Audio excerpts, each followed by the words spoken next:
ये आकाशवाणी रायपुर है। प्रादेशिक समाचार बुलेटिन के साथ मैं निशा नैयर।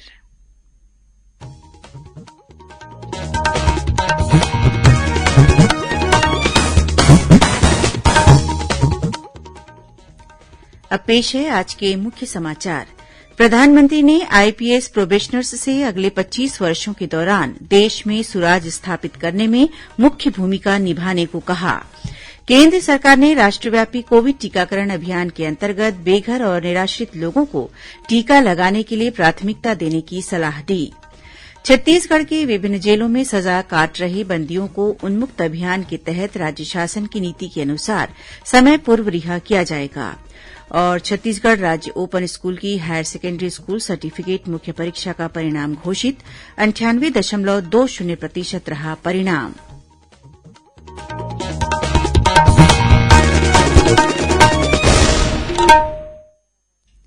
अठारह वर्ष से अधिक आयु वर्ग के लिए सरकारी केंद्रों पर निःशुल्क राष्ट्रव्यापी कोविड टीकाकरण अभियान जारी है। युवा श्रोताओं से हमारा आग्रह है कि स्वयं कोविड रोधी टीका लगवाएं और अन्य लोगों को भी इसके लिए प्रोत्साहित करें। कोविड स्वास्थ्य के लिए खतरा बना हुआ है। ऐसे में एहतियाती उपायों के पालन में कोताही न बरतें। जब तक आवश्यक न हो घर से बाहर न निकलें और 3 सरल उपायों का पालन करें। मास्क लगाएं, 2 गज की सुरक्षित दूरी बनाए रखें, बार बार हाथ धोएं और चेहरा साफ रखें। कोविड से संबंधित जानकारी और मार्गदर्शन के लिए राष्ट्रीय हेल्पलाइन काम कर रही है। छत्तीसगढ़ के लिए हेल्पलाइन नंबर है 104 और 0711223509 साथ ही राष्ट्रीय हेल्पलाइन नंबर है 1075। कोविड-19 से बचाव और सुरक्षित रहने के 3 उपाय। मास्क लगाएं, 2 गज दूरी है जरूरी, सुरक्षित दूरी रखें, हाथ और मुंह साफ रखें। अब समाचार विस्तार से। प्रधानमंत्री नरेंद्र मोदी ने आईपीएस प्रोबेशनर्स से आने वाले 25 वर्षों में देश में सुराज स्थापित करने में मुख्य भूमिका निभाने को कहा। प्रधानमंत्री ने इन अधिकारियों से आग्रह किया कि वे अपने हर निर्णय में राष्ट्रीय हित को ध्यान में रखें और राष्ट्र प्रथम सदैव प्रथम का मंत्र याद रखें। प्रधानमंत्री ने आज हैदराबाद की सरदार वल्लभभाई पटेल राष्ट्रीय पुलिस अकादमी के आईपीएस प्रोबेशनरों से वर्चुअल संवाद करते हुए कहा कि देश के विकास के मार्ग में आंतरिक और बाहरी चुनौतियां बढ़ रही हैं। इसलिए तकनीकी में बाधा पहुंचाने की कोशिशों से निपटने और साइबर तथा डिजिटल धोखाधड़ी की बुराई रोकने के लिए तैयार रहना होगा। प्रधानमंत्री ने छत्तीसगढ़, तमिलनाडु, राजस्थान, केरल और आंध्रप्रदेश सहित विभिन्न राज्यों के कैडरों के आईपीएस प्रोबेशनरों से बातचीत की। केंद्र सरकार ने राज्यों और केंद्र शासित प्रदेशों को फिर परामर्श दिया है कि वे देशव्यापी कोविड टीकाकरण कार्यक्रम के तहत बेघर और निराश्रित लोगों को प्राथमिकता के आधार पर वैक्सीन लगाएं। केंद्रीय स्वास्थ्य मंत्रालय के पत्र में राज्यों और केंद्र शासित प्रदेशों को सलाह दी गई है कि वे अपने सामाजिक न्याय और अधिकारिता विभाग तथा स्वास्थ्य विभाग को निर्देश दें कि बेसहारा और भिखारियों को टीके लगाने के लिए मिलकर प्रयास किए जाएं। प्रदेश में कोरोना संक्रमण की स्थिति में लगातार सुधार हो रहा है और औसत पॉजिटिविटी दर गिरकर 0.2% पर आ गई है। कल प्रदेश में कोरोना संक्रमण के 125 नए मामले सामने आए। वर्तमान में 1900 से अधिक मरीजों का इलाज विभिन्न अस्पतालों या होम आइसोलेशन में चल रहा है। इस बीच प्रदेश में कोरोना टीकाकरण का कार्य जोर शोर से जारी है। राज्य में कोरोना से बचाव के लिए अब तक 1,20,82,000 से अधिक टीके लगाए जा चुके हैं। इनमें 97,65,000 से अधिक लोगों को पहली डोज और लगभग 23,16,000 लोगों को टीके की दूसरी डोज लगा दी गई है। छत्तीसगढ़ के विभिन्न जेलों में सजा काट रहे बंदियों को अब राज्य शासन की नीति के अनुसार समय पूर्व रिहा किया जाएगा। इसके लिए राज्य विधिक सेवा प्राधिकरण बिलासपुर और जेल विभाग रायपुर द्वारा उन्मुक्त अभियान शुरू किया गया है। यह अभियान उच्चतम न्यायालय द्वारा छत्तीसगढ़ शासन को दिए गए निर्देश के आधार पर शुरू किया गया है।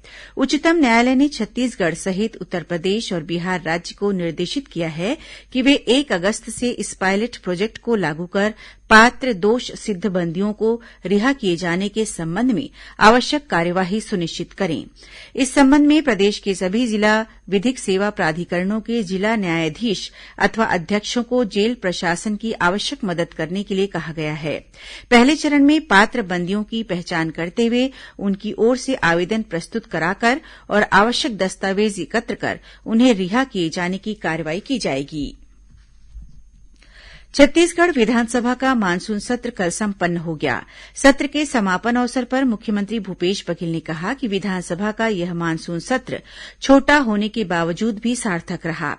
सत्र के दौरान सदस्यों ने अपने क्षेत्र की समस्याओं से जुड़े प्रश्न, ध्यानाकर्षण, स्थगन, अशासकीय संकल्प और लोकहित के मुद्दों पर सदन का ध्यान आकर्षित किया। मुख्यमंत्री ने कहा कि इस सत्र में संसदीय प्रणाली के सभी आयामों का उपयोग हुआ है। वहीं विधानसभा अध्यक्ष डॉक्टर चरणदास महंत ने मानसून सत्र के सुव्यवस्थित संचालन में सहभागिता और सहयोग के लिए मुख्यमंत्री और नेता प्रतिपक्ष तथा सदस्यों के प्रति आभार व्यक्त किया। उन्होंने कहा कि छत्तीसगढ़ में लोकतांत्रिक संसदीय मूल्यों के प्रति आस्था की जड़ें बहुत गहरी और मजबूत हैं। इस सत्र में उत्पन्न परिस्थितियां और उसका पटाक्षेप इसका जीवंत उदाहरण है। सत्र के समापन अवसर पर नेता प्रतिपक्ष धरमलाल कौशिक, विधायक धर्मजीत सिंह और केशव चंद्रा ने भी मानसून सत्र में जनहित के मुद्दों पर हुई सार्थक चर्चा और नए सदस्यों की सहभागिता की सराहना की। नेता प्रतिपक्ष धरमलाल कौशिक ने कहा है कि छत्तीसगढ़ की आर्थिक स्थिति बेहद नाजुक है। इसका खुलासा भारत के नियंत्रक महालेखा परीक्षक की रिपोर्ट से हुआ है। श्री कौशिक ने कहा कि कैग की रिपोर्ट छत्तीसगढ़ की खराब आर्थिक स्थिति का जीता जागता सबूत है। उन्होंने कहा कि राज्य सरकार का वित्तीय घाटा वर्ष 2019-20 में लगभग 18,000 करोड़ रुपये हो गया, जो अब तक के इतिहास में सबसे ज्यादा घाटा है। खबरों का सिलसिला जारी रहेगा। अभी वक्त है एक छोटे से विराम का। छत्तीसगढ़ में है ठाना, गांव गांव पानी है पहुंचाना। छत्तीसगढ़ सरकार की अगुवाई में जल जीवन मिशन 2023 तक ले 39 लाख ग्रामीण परिवार मन के दुआर तक नल कनेक्शन ले पानी पहुंचाए की योजना शुरू करे है, जेमा 55 लीटर प्रति व्यक्ति प्रतिदिन के हिसाब ले सबो मनखे मन ला पानी उपलब्ध कराए जाही। अब हर जन ला मिलही जल, हर घर पानी, छत्तीसगढ़ ने ठानी पहुँचाबो पानी कुरिया कुरिया मुहाटी मुहाटी। अधिक जानकारी बर ग्राम जल एवं स्वच्छता समिति में संपर्क करो। जल जीवन मिशन द्वारा जनहित में जारी। प्रादेशिक समाचार आप आकाशवाणी रायपुर से सुन रहे हैं। अब आगे बढ़ते हैं बाकी के समाचारों की ओर। छत्तीसगढ़ राज्य ओपन स्कूल द्वारा आयोजित हायर सेकेंडरी स्कूल सर्टिफिकेट मुख्य परीक्षा का परिणाम घोषित कर दिया गया है। स्कूल शिक्षा मंत्री डॉक्टर प्रेमसाय सिंह टेकाम ने परीक्षा परिणाम ऑनलाइन जारी किया। परीक्षाफल 98.20% रहा। इसमें उत्तीर्ण बालिकाओं का प्रतिशत 98.30 और बालकों का 98.12% है। परीक्षा परिणाम छत्तीसगढ़ राज्य ओपन स्कूल की वेबसाइट पर देखा जा सकता है। वहीं छत्तीसगढ़ माध्यमिक शिक्षा मंडल की हायर सेकेंडरी पूरक और अवसर परीक्षा 2021 के लिए आगामी 2 अगस्त से आवेदन पत्र भरे जा सकेंगे। आवेदन पत्र भरने की अवधि सामान्य शुल्क के साथ 2 से 20 अगस्त तक निर्धारित की गई है, जबकि विलंब शुल्क के साथ 21 से 28 अगस्त तक आवेदन पत्र भरे जा सकते हैं। हायर सेकेंडरी पूरक और अवसर परीक्षा सितंबर माह के दूसरे सप्ताह से शुरू होगी। छत्तीसगढ़ युवा आयोग के नवनियुक्त अध्यक्ष जितेंद्र मुदलियार, सदस्य उत्तम वासुदेव और अजय सिंह ने आज राजधानी रायपुर के पंडित दीनदयाल उपाध्याय ऑडिटोरियम में आयोजित कार्यक्रम में पदभार संभाल लिया। कार्यक्रम में मुख्यमंत्री भूपेश बघेल वीडियो कॉन्फ्रेंसिंग के माध्यम से शामिल हुए। वहीं राज्य शासन ने चतुर्थ राज्य वित्त आयोग के गठन की अधिसूचना जारी कर दी है। इसके साथ ही आयोग के नवनियुक्त अध्यक्ष सर्जियस मिंज ने आज अपना पदभार ग्रहण कर लिया। हर साल की तरह इस साल भी अगस्त माह का पहला सप्ताह विश्व स्तनपान सप्ताह के रूप में मनाया जाएगा। इस दौरान प्रदेश में शिशुवती महिलाओं के बीच स्तनपान को बढ़ावा देने, शिशुओं को बीमारी तथा कुपोषण से बचाने, शिशु मृत्यु दर में कमी लाने के उद्देश्य से स्वास्थ्य और महिला तथा बाल विकास विभाग द्वारा संयुक्त रूप से 1 से 7 अगस्त तक जन जागरूकता पर आधारित कई कार्यक्रम आयोजित किए जाएंगे। राज्य शासन ने भारतीय पुलिस सेवा के 1996 बैच के अधिकारी विवेकानंद को अतिरिक्त पुलिस महानिदेशक के पद पर पदोन्नत किया है। वे वर्तमान में दुर्ग रेंज के पुलिस महानिरीक्षक के पद पर कार्यरत हैं। वहीं राज्य पुलिस सेवा के 4 अधिकारियों की नई पदस्थापना के आदेश भी जारी किए गए हैं। सरगुजा जिले के मैनपाट वन परिक्षेत्र में इन दिनों 10 हाथियों का दल विचरण कर रहा है। हाथियों के इस दल ने आसपास के गांवों में फसलों और लोगों के घरों को नुकसान पहुंचाया है। सरगुजा कलेक्टर संजीव झा ने बताया कि वन और राजस्व विभाग की संयुक्त टीम द्वारा हाथियों की निगरानी की जा रही है और उन्हें जंगल की ओर खदेड़ने का प्रयास किया जा रहा है। साथ ही ग्रामीणों को हाथियों से सतर्क रहने के लिए कहा गया है। अब पेश है मौसम का हाल। प्रदेश के विभिन्न हिस्सों में बीते 3 दिनों से रुक रुक कर हो रही लगातार बारिश के थमने के बाद आज लोगों को कुछ राहत मिली है। हालांकि मौसम विभाग ने आगामी 24 घंटों के दौरान प्रदेश में अनेक स्थानों पर हल्की से मध्यम बारिश होने की संभावना भी जताई है। मौसम विभाग के मुताबिक प्रदेश के सरगुजा संभाग और उससे लगे बिलासपुर तथा कोरबा जिले में घने बादल छाए हुए हैं। इस कारण अगले 24 घंटों के दौरान इन इलाकों में भारी बारिश होने की प्रबल संभावना है। अब कुछ अन्य खबरें संक्षिप्त में। मुख्यमंत्री भूपेश बघेल ने स्वतंत्रता संग्राम सेनानी और समाज सुधारक बाल गंगाधर तिलक की 1 अगस्त को पुण्यतिथि पर उन्हें नमन किया है। राज्य शासन ने भारतीय प्रशासनिक सेवा के अधिकारी उमेश कुमार अग्रवाल को राजस्व मंडल के सदस्य के रूप में पदस्थ किया है। अब तक वे गृह विभाग के सचिव का दायित्व संभाल रहे थे।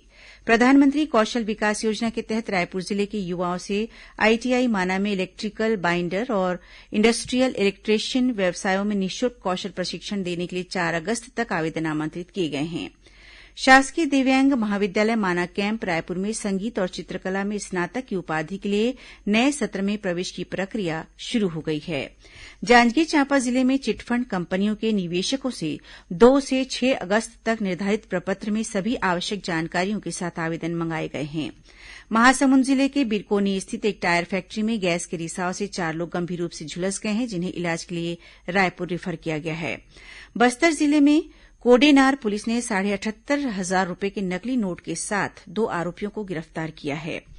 सरगुजा, सूरजपुर, बलरामपुर और कोरिया जिले में खरीफ विपणन वर्ष 2020-21 में लगभग 15 करोड़ रूपये से अधिक का धान शॉर्टेज होने के मामले में जिला सहकारी केंद्रीय बैंक के सीईओ ने समिति केंद्र प्रभारियों के खिलाफ एफआईआर दर्ज करवाने के निर्देश दिए हैं। और महासमुंद जिले में पुलिस ने अंतर्राज्यीय मोटरसाइकिल चोर गिरोह के 7 सदस्यों को गिरफ्तार किया है। आरोपियों के पास से 15 दोपहिया वाहन जब्त किए गए हैं। अंत में मुख्य समाचार एक बार फिर। प्रधानमंत्री ने आईपीएस प्रोबेशनर्स से अगले 25 वर्षों के दौरान देश में सुराज स्थापित करने में मुख्य भूमिका निभाने को कहा। केंद्र सरकार ने राष्ट्रव्यापी कोविड टीकाकरण अभियान के अंतर्गत बेघर और निराश्रित लोगों को टीका लगाने के लिए प्राथमिकता देने की सलाह दी। छत्तीसगढ़ की विभिन्न जेलों में सजा काट रहे बंदियों को उन्मुक्त अभियान के तहत राज्य शासन की नीति के अनुसार समय पूर्व रिहा किया जाएगा। और छत्तीसगढ़ राज्य ओपन स्कूल की हायर सेकेंडरी स्कूल सर्टिफिकेट मुख्य परीक्षा का परिणाम घोषित, 98.20% रहा परिणाम। इसी के साथ प्रादेशिक समाचार बुलेटिन समाप्त हुआ। नमस्कार।